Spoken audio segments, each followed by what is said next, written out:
પિતાના વચને 14 વર્ષ સુધી વગર વાકે જંગલમાં જઈ શકે એવા પુત્રો એ સમયે હતા,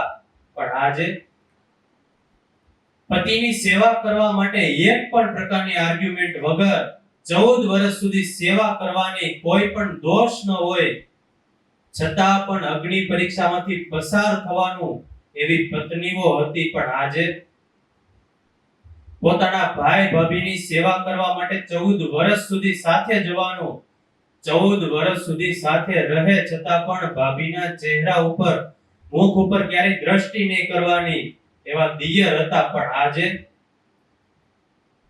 પોતાના સગા ભાઈની ગાદી ઉપર પગ ન મૂકે કે બેસે નહીં એવા સમર્પિત ભાઈઓ હતા, પણ આજે 49 દિવસના ઉપવાસ હોય અને 49 દિવસના ઉપવાસ પછી ભોજન મળે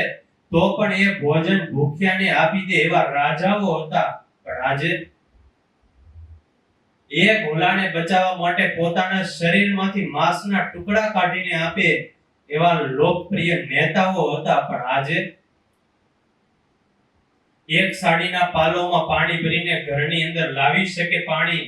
એવી એ સમયે નારીઓ હતી, પણ આજે ગર્ભથી જ પોતાના સંતાનોને ભક્તિના અસ્ત્ર વિદ્યાના શસ્ત્ર વિદ્યાના પાઠ શીખવી શકે એવી ગર્ભવતી માતાઓ હતી, પણ આજે